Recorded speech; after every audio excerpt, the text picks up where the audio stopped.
하면은 가라오케, 노래방까지 생겼겠습니까? 가정의 신방을 가보면은요, 많은 우리 이민 가정들이 가라오케를 가지고 지하 패밀리룸에 가족이 모여서 노래를 하거나 친구들이 오면, 친척들이 오면은 오랜만에 모이면 같이 노래할 수 있는 시설을 갖추고 있는 가정들이 꽤 되는 것을 제가 본 적이 있습니다. 우리 한국민 전체의 노래 실력이 아마도 이것 때문에 상당히 향상된 것도 사실입니다. 그렇죠? 그래서 그런지 옛날과는 다르게 요즘 나오는 가수들은 대중가요계나 클래식에서나 가창력이 옛날보다도 엄청나게 훨씬 더 뛰어나서 세계적인 수준에 이르는 가수들이 많이 나오는 것을 우리는 목격하게 됩니다. 이런 노래를 좋아하는 전 국민전 풍토에서 이것이 배양되었다고 해도 과언이 아닐 것으로 저는 생각을 합니다. 여러분 잘 아시는 싸이도 그렇죠? 방탄소년단도 그렇죠? 뿐만 아니라 클래식계에서는 조수미 씨도 그렇죠? 그뿐만 아닙니다. 김지은 씨라고 여러분 아시죠? 예, 세계적인 예, 너무 감사한 일이죠. 기라성 같은 세계적인 스타가 나온 것도 이 때문 아닌가 싶습니다. 그렇죠? 오늘 한국 하셔야 되겠네. 노래에는 여러분 잘 아시다시피 그 시대에 애환이 담겨져 있습니다. 물론 노래 부르는 사람의 애환도 담겨 있습니다. 그래서 자기가 좋아하는 노래, 자주 부르는 노래는 그 노래 가사대로 그 사람의 인생이 되어지는 것을 우리는 종종 역사적으로 보게 됩니다. 일제시대 때는 사회 찬미를 불렀다고 하죠. 그런 윤심덕 씨, 여러분 우리가 교과서에서 나온 얘기인데 죽음을 너무나도 예찬한 결과 결국 현해탄을 건너다가 거기 물에 빠져서 자살해서 그 인생의 종지부를 찍고 맙니다. 제가 어렸을 때는 좋아하던 가수 중에 차중락이라는 가수가 있었어요. 여러분 혹시 아시는 분 계시는지 모르는데 낙엽 따라 가버린 사랑을 그렇게 히트를 쳤어요. 그러다 보니까 늦가을에 낙엽 따라 가버렸어요. 진짜. 그러니까 이상하다. 이 노래 가사에 따라서 그 가수들의 운명이 결정되는 거 아닌가 하는 생각을 할 때가 있습니다. 그래서 80년대 90년대 들어오니까 호랑나비 한 마리를 부른 김웅국이라는 가수가 있습니다. 그래서 호랑나비 한 마리가 항상 우싹 하잖아요. 그러니까 우싹 떴습니다. 그러니까 부침이 심해요. 그 다음에 또 누굴 보니까 오승근 씨라는 가수가 있어요. 경복고등학교 출신인데 제가 잘 알죠. 그래서 내 나이가 어때서 하더니 참 100세 시대를 구가하는 가수가 됐던 것을 우리는 볼 수가 있습니다. 진짜 노래는 우리의 인생, 우리의 삶과 떨어뜨려서 별개로 생각할 수가 없는 것이 노래입니다. 그저 쉽게 나오는 것이 아닙니다. 부르는 것은 쉬울지 몰라도 어려움 가운데서 믿음으로 승화되어 잉태되는 것이 노래입니다. 윤동주 시인 여러분 잘 아시죠? 그분이 동경 유학 시절에 쓴 시 가운데 이런 게 있어요. 쉽게 쓰여진 시라는 제목의 시가 있습니다. 인생을 살기가 어렵다고 하는데 시가 이렇게 쉽게 쓰여지는 것은 부끄러운 일이다. 그런 시예요. 마찬가지로 진정한 노래는 그 삶을 노래하게 되기 때문에 쉽게 잉태되는 것이 아닙니다, 여러분. 어렵게 나왔기에 더욱 아름다운 것입니다. 우리 한국 사람들이 좋아하는 찬양곡 중에서 베스트 원이라고 하죠. 지금도 송정미 사모가 부르는 축복송. 오래된 찬양이지만 아직도 참 사람들이 좋아하죠. 그 곡도 세브란스 병원에서 병상에 누워서 어려움 가운데서 하나님의 축복을 노래했던 곡이기 때문에 어려움 가운데 축복을 노래했기 때문에 더욱더 아름답게 우리에게 들리지 않습니까? 대중가요나 일반적인 노래에는 슬픈 노래가 인기를 끄는 예가 참 많이 있습니다. 노랫말이나 상황적인 그러한 배경이 듣는 청중의 현재 상황과 맞물릴 때 그런 노래를 선호하는 예는 얼마든지 있습니다. 대중가요뿐만 아닙니다. 저처럼 클래식을 좋아하시는 분 격이 다르죠. 네, 웃으라고 한 소리입니다. 근데 오페라 아리아 중에서 최근에 한국에서 더 관심을 끌고 인기를 끄는 도니제티의 오페라인 사랑의 묘약에 나오는 아리아가 있습니다. 저희 아버님 18곡이에요. 18번 곡입니다. 남몰래 흐르는 눈물이라는 노래예요. 항상 듣고 자랐습니다. 그래서 그 곡은 한국의 파페라 가수들이 여기서 많이 불려지는 이유가 사랑과 슬픔이라는 주제 때문입니다. 이러한 주제가 감미로운 멜로디에 실려 있어서 많은 사람들이 좋아합니다. 여러분 그 곡 아세요? Una furtiva lagrima 좀 하죠? 네. 그런데 하나님께서 부르게 하시는 노래에는 슬픔의 노래가 없습니다, 여러분. 하나님께서 부르게 하시는 노래는 성경에서 뭐라고 말하냐면 뉴송, 따라합시다. 뉴송, 새 노래라고 합니다. 새 노래라고 부릅니다. 이 새 노래는 요즘에 새롭게 만든 곡이라는 의미가 아닙니다. 새 노래는 죽었던 영혼이 살아나서 하나님의 속죄의 은혜를 노래하는 것을 말하고, 슬픔과 외로움과 절망 가운데 있던 사람이 하나님의 은혜를 깨닫고 그 가운데서 소망 잃지 않고 여호와는 나의 목자시다, 내게 부족함이 없도다 하면서 찬양을 하고 내 영혼아 여호와를 송축하라 하고 새롭게 발견한 신앙을 고백하는 찬양을 새 노래라고 합니다. 그래서 히브리 찬양들은 주로 단조로 부르는 슬픈 곡조입니다. 근데 가사말이 소망과 기쁨을 담고 있어서 빠르게 부르는 수가 너무 많아요. 단조의 빠른 곡 참 우습죠. 우리 주의 성령이 단조입니다. 근데 빠르게 부릅니다. 그렇죠? 하바나길라 하바나길라 단조입니다. 근데 빠르게 부릅니다. 하나님의 역사를 통해서 부르게 된 노래들은 다 아름답습니다. 삶 자체가 아름답게 변하기 때문에 더욱더 그렇습니다. 근데 오늘의 본문의 노래를 Song of Moses라고 얘기합니다. 모세의 노래라고 표현합니다. 이러한 노래를 부르게 하신 하나님을 묵상하면서 모세는 감격에 겨워서 오늘 본문을 노래했던 것입니다. 그냥 부른 것이 아니에요. 적당한 시상이 떠올라서 그냥 부른 것이 아닙니다. 그냥 키보드 쳐가지고 이렇게 적당히 한 게 아니에요. 모세가 누구였습니까? 출생부터가 숨겨져야 했던 히브리인 아니었습니까? 그렇죠? 갈대상자에다 숨겨졌던 그였습니다. 3개월째 되던 날 더 이상 숨길 수 없다가 생각한 어머니에 의해서 나일강 하수에 버려졌고 애굽의 공주에서 픽업되어서 궁중에서 최고의 교육을 받으며 자랐던 그였습니다. 그런데 히브리인으로서의 태생적인 갈등에 휩싸여서 자신의 뿌리를 되찾고 히브리인으로 돌아가고자 애굽 간수를 살해하는 일까지 저지른 그였지만 정작 히브리인으로 돌아가려 했던 그의 노력에도 불구하고 동족으로부터까지 환영을 받지 못했던 그였습니다. 그래서 모든 것을 포기하고 미디안으로 도망을 갔습니다. 삶의 기쁨은 전혀 찾을 수가 없었습니다. 어느 시인이 얘기하듯이 왜 사느냐고 묻거든 그냥 웃지요 하고 설명할 수밖에 없었습니다. 생존하는 것 자체가 아무런 의미를 갖지 못한 채 자괴감에 시달리면서 하루하루를 목적 없이 방향을 잃은 채 보내고 있었습니다. 야, 이러다 내 인생 끝나고 마는구나 하는 생각하는 시점에 떨기나무 가운데서 하나님을 만난 겁니다. 그때 들은 말씀이 너무나도 엄청났습니다. 그에게 히브리 백성들을 애굽에서 나오도록 하라는 일을 하라고 하십니다. 도대체가 상상조차 할 수 없는 주문이었습니다. 자꾸 이것저것 하나님의 역사를 보이면서 하나님께서 함께 하실 테니 가라고 자꾸 하시니까 가긴 가겠지만 도대체 가능하지 않다고 여긴 그러한 모세였습니다. 그런데 하나님께서 역사하시는 한 가지 한 가지를 목격하고 그 클라이막스로 역사하시는 홍해를 가르시고 따라오던 애굽 군대를 수장시키는 것을 바라봅니다. 홍해 앞에 서서 바다 위로 다시 떠오르는 애국 군사들의 시신을 보면서 가슴 벅차서 부른 노래가 오늘 본문의 말씀입니다.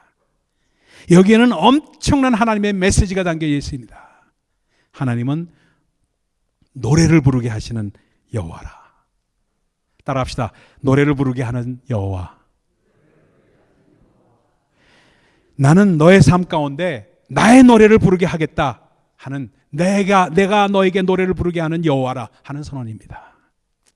성경 구석구석에요 이 메시지가 나옵니다. 여러분 모세와 미리암의 노래뿐만이 아닙니다. 시편의 노래들은 모두 하나님의 부르게 하신 노래들입니다. 시편 중에 많은 시들이 처음에는 고통과 어려움을 토로하면서 원망까지 하지만 나중에는 여호와께 감사하며 그를 송축하는 결론으로 끝을 냅니다. 여호와여, 언제까지입니까?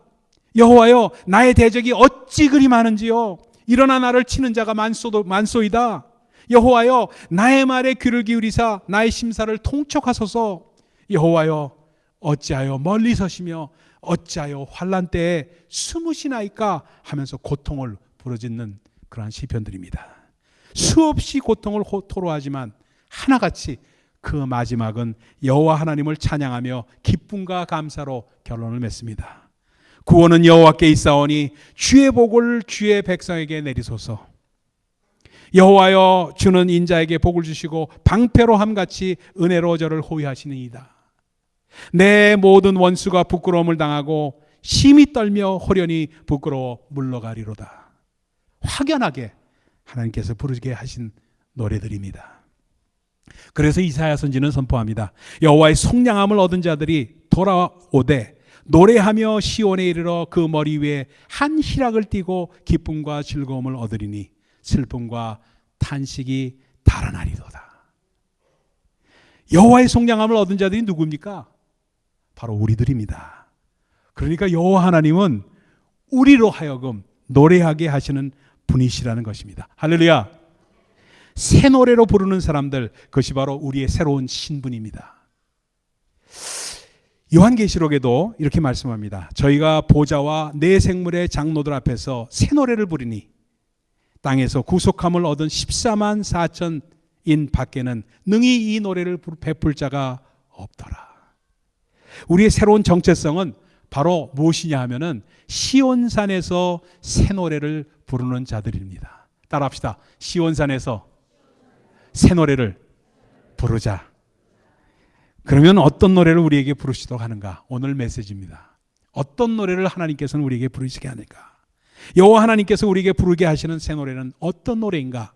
네 가지로 오늘 보도록 합니다. 첫 번째 노래입니다. 첫 번째는 승리의 노래입니다. 따라합시다. 승리의 노래. 변하지 않는 하나님의 영적 원칙이 있습니다. It's a principle of God. 하나님의 영적 원칙이 있어요. 그것은 하나님의 백성들이 아무리 어려운 환난과 아무리 어려운 고통 가운데 있다 할지라도 그 결국은 승리케 하신다는 하나님의 사실입니다. 절대적으로 승리케 하셔서 하나님의 백성으로 승리의 노래를 부르게 하신다. 이것이 바로 하나님의 자존심입니다. 따라합시다. 하나님의 자존심. 하나님의 자존심입니다. 그래서 오늘 본문 4절, 6절, 10절을 같이 한번 읽어보도록 합니다. 4절입니다. 같이 읽습니다. 시작. 그가 바로의 병거와 그의 군대를 바다에 던지시니 최고의 지휘관들이 홍해에 잠겼고 5절. 깊은 물이 그들을 덮으리 그들이 돌처럼 깊음 속에 가라앉았도다. 6절. 여호와여, 주의 오른손이 권능으로 영광 나타내시니이다. 여호와여, 주의 오른손이 원수를 부수시니이다. 10절로 돌아갑니다. 10절 같이 또 읽습니다. 시작. 주께서 바람을 일으키심에 바다가 그들을 덮으니 그들이 거센 물에 납같이 잠겼나이다. 여러분, 애굽은 말입니다, 이스라엘에게 있어서 영원히 넘을 수 없고 꺾을 수 없는 숙명적인 존재같이 여겨졌습니다. 그러한 애굽을 상대로 싸운다는 것은 절대로 가능한 일처럼 보이질 않았어요. 근데 지금 이렇게 이스라엘 백성들의 눈앞에 무적이라고 여겨지던 애굽 군사들이 정말 수장되어 있는 모습을 보면서 하나님의 역사하심과 승리케 하심을 찬양하지 않을래 않을 수 없는 감동 가운데 사로잡힌 것을 말씀하고 있습니다. 그리고 하나님의 승리를 노래한 것이에요. 여러분, 하나님께서 싫어하시는 것이 있습니다. 겨우 구사일생으로 간신히 하나님 이런 말씀 싫어하세요. 이런 말을 싫어하세요. 하나님은 확실하게 승리하게 하시는 승리 하나님이십니다. 이것이 바로 하나님의 자존심이십니다. 하나님의 백성들이 완전하고도 확실한 승리를 계획하고 하시고 실현하게 하십니다. 그래서 시편 106편에 이렇게 말씀합니다.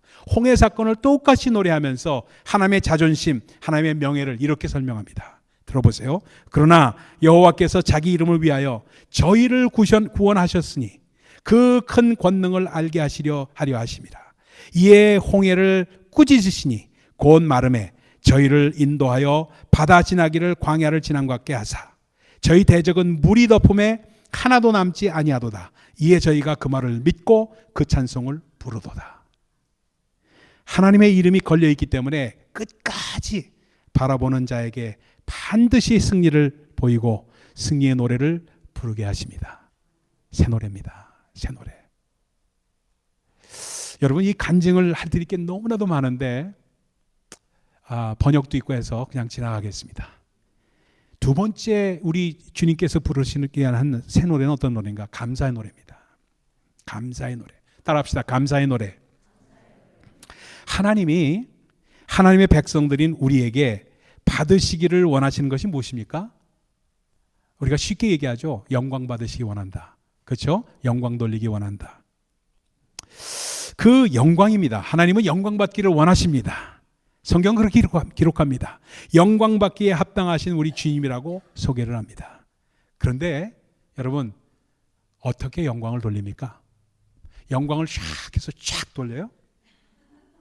영광 받으셔 쫙 하고 돌릴까요? 감사함으로 영광을 돌리는 겁니다. 감사함으로. 그래서 시편 100편에는 이렇게 말합니다. 감사함으로 그 문에 들어가서 감사함으로 주님께 영광을 돌리니까 그 문에 들어간다는 표현입니다. 이것을 제가 깨달은 데에는 사연이 있었어요.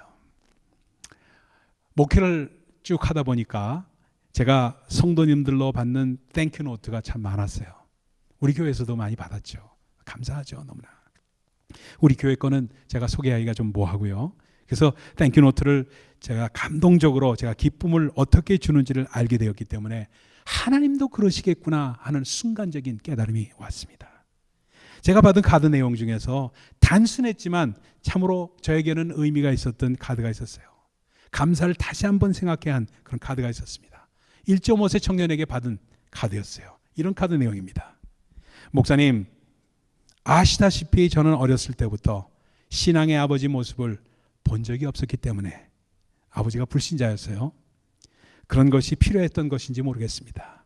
그러던 중에 받은 목사님의 사랑과 관심은 그 의미가 특별했습니다. 함께 테이프를 녹음하느라고 본당에서 열심히 키보드와 기타를 치며 찬양 드렸던 시간들. 내 찬양에는 영감이 있어 아빠처럼 자신감을 불어넣어 주신 말씀. 지금은 엘리야 때처럼 주님 말씀이 선포되고 곧 주님께서 구름 타시고 오시는 것에 기뻐 뛰면서 찬양하시던 모습. 주님의 은혜로 살아가는 저희의 모습이 아름답다고 두 손을 뻗어 환하게 웃으시며 찬양으로 격려해 주시던 모습. 새벽에 묵상하시면서 깨달은 기쁨을 주는 진리의 말씀에 이게 말이죠. 제가 묵상하던 중에 깨달은 말씀인데요. 신나게 보배 같은 주님 이야기를 나눠주던 열정. 목사님, 늘 감사하다는 말밖에 드릴 말씀이 없네요. 카드를 읽으면서 저는 우리 하나님도 또 훨씬 더 구체적으로 일일이 우리가 사례를 지적하면서 우리가 감사를 드릴 때 그때 우리 하나님께서는 가장 행복하고 가장 큰 영광을 받으시겠구나 하는 생각을 할 수밖에 없는 시간을 그때 제가 가졌습니다. Thank you, Lord. 주님 감사합니다. 이것이 바로 최고의 언어요. 최고의 영광입니다. 감사의 노래. 바로 우리로 노래 부르시게 하시는 여호와의 새 노래입니다. 세 번째 노래입니다. 여호와께서 부르시게 하시는 새 노래는 세 번째 노래는요. 사랑의 노래입니다. 따라합시다. 사랑의 노래. 첫 번째는 뭐였죠? 승리의 노래. 두 번째는 감사의 노래. 세 번째는 사랑의 노래. 네. 하나님은요. 밋밋하고 무감동한 노래를 싫어하십니다. 감동적이고 뜨겁고 영적 터치가 있는 찬양을 좋아하세요. 오직 주님만이 나의 힘이시며 이런 찬양은 높은 차원의 고백입니다. 주님 한 분만으로 나는 만족해. 진짜 돌이켜서 진짜예요? 하고 물으면 어떻게 대답할 거예요? 굉장히 고단백 찬양입니다. 그 내용이 얼마나 고단인지 몰라요. 그 가사대로 우리가 삶을 살아간다면 정말로 엄청난 고백이 아닐래 아닐 수가 없습니다. 우리가 때로 모르는 찬양을 접할 때가 있습니다. 그때 모른다고 그냥 구경만 하고 주보를 읽거나 다른 생각을 만약에 한다면 그 순간에 잘못된 것을 선택하시는 것입니다. 정이 새로운 찬양에서 모르면 그 찬양을 들으면서 그 가사를 음미하고 묵상할 수 있지 않겠습니까? 오늘 본문에서 모세는 홍해바다에 다시 떠오르는 애국 군사들의 시신을 보면서 주체할 수 없는 감격으로 터질 것 같은 고백을 정말 이렇게 하고 있습니다. 오늘 이 본문 2절의 말씀입니다. 2절 한번 올려주세요. 2절입니다. 같이 한번 읽습니다. 시작. 여호와는 나의 힘이요 노래시며 나의 구원이시로다. 그는 나의 하나님이시니 내가 그를 찬송할 것이요 내 아버지의 하나님이시 내가 그를 높이리로다. 할렐루야. 하나님의 그 엄청난 역사 앞에 모세는 자신의 사랑을 표현하고 싶은데 아마 그 어휘가 딸렸을 것입니다. 퍼내도 끝나지 않는 감격의 고백이 있었을 것입니다. 이러한 그 감격 가운데 사랑의 노래를 부르는 사람, 행복한 사람입니다. 이러한 기가 막힌 찬양 가운데 염려와 걱정은 사라지게 되어 있어요. 이거를 바로 power of love, 사랑의 파워입니다. 사랑의 파워만이 남게 되어 있습니다. 네 번째 마지막입니다. 그러면 여호와께서 우리에게 부르시게 하시는 마지막 노래는 어떤 노래인가? 거룩한 노래입니다. 거룩한 노래. 따라합시다. 거룩한 노래. 거룩은요, 표현이나 태도나 분위기가 아닙니다, 여러분. 성당에 들어가서 파이프 오르겐 소리가 탁 들리고 그리고리안 찬트를 신부들이나 변성이 아직 안 된 오 하는 소리로 그 안 된 소년들이 합창으로 공명과 함께 울려 퍼지는 것, 가슴이 뛰고 감동이 저절로 됩니다.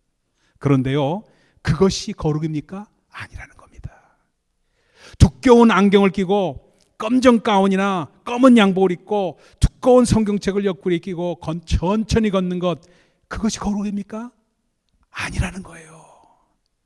표현이나 태도 그리고 분위기가 거룩이 아니라는 겁니다. 거룩은 그 사람의 선명한 방향성에 있습니다. 하나님께 속한 것이 거룩입니다. 삶에 나아가는 방향과 목표가 예수 그리스도 안에서 발견되면은 그 하나님 것인 것이 바로 거룩입니다. 그 안에 소망이 있고 하나님의 역사하심이 나타나는 것, 그것이 거룩입니다. 아무리 딴따라갖고 날라리 같아도 그 사람의 방향성이 확실하면은 그 사람이 거룩한 사람입니다. 그리고 그러한 사람이 그러한 하나님의 역사하심을 노래한 것이 바로 거룩한 노래입니다. 우리의 삶 가운데 하나님이 계시다는 것을 체험하고 부르는 찬송이 바로 거룩한 노래입니다. 그래서 본문 17절 18절에 이렇게 말합니다. 다시 한번 읽어봅니다. 17절 같이 읽습니다. 시작. 주께서 백성을 인도하사 그들을 주의 기업의 산에 심으시리이다. 여호와여, 이는 주 처소를 삼으시려고 예비하신 것이라. 주여, 이것이 주의 손으로 세우신 성소로소이다. 여호와께서 영원 무궁하도록 다스리시도다 하였더라. 아멘. 하나님과는 어느 날 전혀 관계없어 보이던 사람이 어느 날 갑자기 찬양 테이프를 들고 눈물을 흘리면서 차를 몰고 다닙니다. 예수 얘기만 나오면 슬그머니 자리를 뜨던 사람이 어느 날 갑자기 그런 자리가 정겨워지고 어디에 성경 공부가 없나, 어디 함께 큐티를 나눌 사람이 없나 찾으면서 찬송을 힘차게 부릅니다. 회복을 의미합니다. 치유를 의미합니다. 거룩입니다. 거룩의 노래는 치유와 회복을 경험한 사람이 부르는 찬양입니다. 하나님의 존재와 속성 자체가 거룩하기 때문에 하나님께 속한 사람은 거룩한 노래를 부르는 것입니다. 제가 부흥회 인도할 때마다 정말 한국에서 그 합정동에 있는 성현교회라는 곳에 가서 집회를 인도하는데 그곳에서 부른 찬양이 있어요. 주께서 높은 보좌에 앉으셨는데 천사들이 모여서 서로 창화하며 외치니 거룩 거룩 만군의 여호와 거룩 거룩 거룩하시도다. 이 찬양을 합정동 성현교회에서 부르는 거예요. 이사야서 6장에 나오는 말씀을 그대로 찬양으로 만든 곡입니다. 그걸 부르는데 환상이 열리는 거예요. 그러면서 하나님의 거룩이 천사들과 함께 내려오는 것을 막 그날 집회를 어떻게 했는지 모르는데 엄청난 역사가 그날 일어났던 걸 전 지금도 생생하게 기억하고 있습니다. 하나님과는 전혀 관계없어 보이던 사람이 어느 날 갑자기 눈물을 흘리면서 사랑을 고백하고, 눈물을 흘리면서 예수를 이야기하고, 눈물을 흘리면서 이전과는 다른 이야기를 하고. 거룩 아니면 뭐가 거룩입니까? 이러한 거룩에는 영감이 넘칩니다. 파워를 느낍니다. 하나님의 거룩 앞에 우리 자신을 돌아보게 합니다. 모세의 노래의 중요한 메시지는 바로 이러한 노래를 부르게 하시는 여호와라는 사실입니다. 우리가 낙심될 때, 인생이 허무하고 심심하고 외롭고 어려울 때, 우리 인생에 있어서 악이 오히려 선보다 더 커 보여서 답답하게 느껴질 때, 어두움이 우리를 짓누를 때 우리가 할 것은 한 가지입니다. 승리의 노래를 부르십시오. 감사의 노래를 부르십시오. 미리 부르는 겁니다. 사랑의 노래를 부르십시오. 거룩의 노래를 부르십시오. 커크패트릭이라는 분이 계세요. 이분이 1892년 펜실베니아의 한 집회에서 찬송가를 인도하고 있을 때 목소리 좋은 청년이 한 분이 계셨어요. 그래서 그분을 예수는 안 믿지만 독창자로 이렇게 초청해서 많은 성도들을 그 아름다운 목소리로 감동을 시키게 했습니다. 그런데 그가 기독교인이 아니라 단지 노래를 잘하는 직업적인 가수였을 뿐이었습니다. 커크패트릭은 그 독창자의 영혼 구원을 놓고 기도하던 중에 찬송가의 가사를 쓰고 곡을 붙입니다. 피아노를 치면서 그 자리에서 붙여요. 그리고 그 다음날 그 곡을 그 목소리 좋은 청년에게 주어서 집회에서 부르게 했습니다. 그 청년은 그날 밤 찬송을 부르면서 그 찬송과 함께 예수를 영접합니다. 그때 부른 찬송이 이 찬송입니다. 나 주를 멀리 떠났다 이제 옵니다. 그 찬양이에요. 또 한 사람이 있습니다. 여러분 잘 아시는 J.C. 페니, 백화점 왕 J.C. 페니는 시골 교회 목사의 아들로 태어나서 성장하는 과정에서 너무나도 많은 시련을 겪었습니다. 첫 번째 아내도 먼저 사망을 했고 두 번째 아내도 일찍 사별을 했습니다. 1929년 미국을 강타한 경제공황으로 백화점 사업과 자선 사업의 선두주자를 꿈꾸던 그의 꿈이 무너지면서 우울증에 시달리게 됩니다. 약물 치료를 받았지만 소용이 없었어요. 어느 날 병원 복도에서 흘러나오는 찬송과 기도 소리가 그를 예배실로 인도합니다. 그때 그가 들었던 찬송이 너 근심 걱정 말아라 주 너를 지키리. 그 찬양이에요. 그 찬양으로 J.C. 페니가 새 힘을 얻고 왕성하게 사업을 다시 시작하게 됩니다. 노래를 부르게 하시는 여호와, 느낌을 따르게 하지 않고 말씀을 따라서 여호와께서 부르시게 하실 그 새 노래를 여러분 미리미리 부르십시오.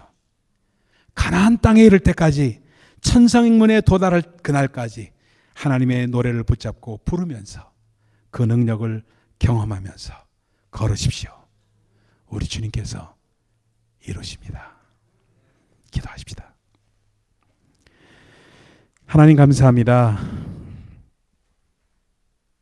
새 노래를 부르는 우리 가득한 교회 우리 모두 되기를 원합니다. 하나님 역사하시고 그 가득한 정말 찬양이 우리 가운데 넘쳐날 수 있도록 축복하여 주시옵소서. 우리 가운데 질병이 있습니까? 우리 가운데 어려움이 있습니까? 우리 가운데 사업의 어려움이 있습니까? 관계의 어려움이 있습니까? 미리 승리의 노래를 하도록 하십시오. 미리 감사의 노래를 부르도록 인도하여 주옵소서. 미리 주님의 사랑의 노래를 부르고 거룩한 노래를 부를 수 있도록 축복하여 주시옵소서. 하나님의 영광이 우리 가운데 넘쳐날 수 있도록 도우시고 주님께 영광 돌리는데 부족함이 없는 저희들 될 수 있도록 축복하여 주시옵소서. 오늘도 모든 근심과 걱정을 주님 앞에 맡기고 던져버리고 정말 우리의 모든 죄악을 주님 앞에 내려버리고 주님과 함께 동행하는 저희들 되도록 인도하여 주시옵소서. 오늘도 함께 하신 주님 감사드리며 예수 그리스도 이름으로 기도하옵나이다. 아멘. 우리 전부 일어나십시다.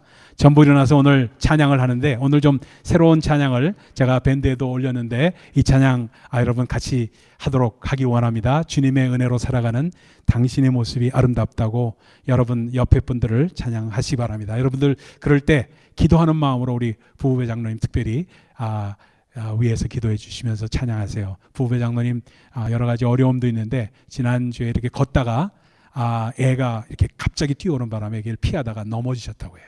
넘어져서 오른쪽 무릎이 다 부어가지고 제대로 이렇게 걷지를 못해서 이렇게 지팡이를 짚고 오셨는데, 여러분들 정말 우리 몸도 성하지 않으신데 어려움이 많으시니까 같이 손을 뻗고 같이 주님의 은혜로 살아가는 당신의 모습이 아름다워요 찬양하게 합니다.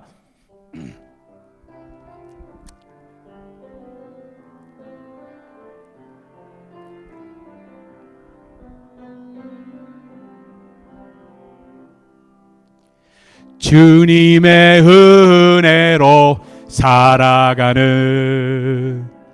당신의 모습이 참 아름다워요.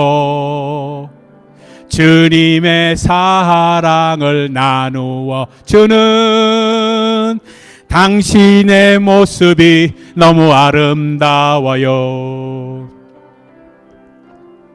말씀에 순종하며 살아가는 당신의 믿음이 참 아름다워요. 주님의 맡긴 사명 감당 잘하는 당신의 모습이 너무 아름다워요. 하나님을 감동시키고 세상을 변화시키니 당신은 이 세상에 필요한 사람, 하나님이 좋아하는 사람, 당신 때문에 얻은 세상이 사랑으로 가득하지요. 당신 때문에 하나님께서 더욱 영광 받으시지요. 다시 한번 합니다.